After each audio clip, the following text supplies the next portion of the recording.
Pachi ariyo adek auchiel none kaka inyalo yudo wacha gi weche manyien ni jang'ad bura e doho ma JKIA Irene Gishobi koro weyo thuolo achije ariyo mitudo gi nek mar jaod bura ma Kasipul Ong'ondo Were. Kaka Nyakidi leronwa Dennis Sawe Manyasi kod derep Ong'ondo oweyo owe thuolo to kwayo mar apis jamin wach kendo koro gidhi bedo joneno mag sirikal e burano.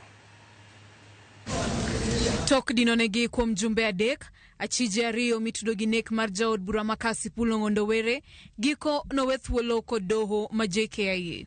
Matok apis jamin wach tieko nonro margi kendo kwayo doho mondo miyo wegi thuolo. Dennis Sawe Manyasi kaachiel kod nyawadgi oweyo mane en derep Ong'ondo odiechieng' manonege owe thuolo kod jang'ad bura Irene Gishobi kendo koro gibiro bedo joneno mag piny owacho. Dennis Manyasi nomako apisas mag okwach kich e gwenge Manjiru, Kayole, boma ma Nairobi, ka Oweyo to nomaki e chuny boma ma Nairobi tarik 7 dwe mar Abich. Seche matin tok doho weyo gi thuolo, anyuola mar Oweyo noriwo lwedo kanyakla kendo bago alam makende.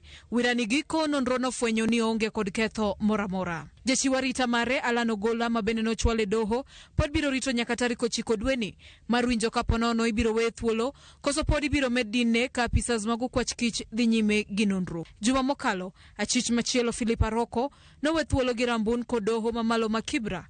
Kata kamano nitie chike ma doho noketo kaka dino ne dhi e kaunti ma Homa Bay e kind mamoko. Achije duto manomaki kitudo gi nek mar Ong'ondo Were ne 12 ka koro sani ochiko kuomgi pod dinne gi e tesendo bila mopogore opogore boma ma Nairobi. Achije go pod ibiro chwal e doho e kind tarik 4 kod 11 dweni.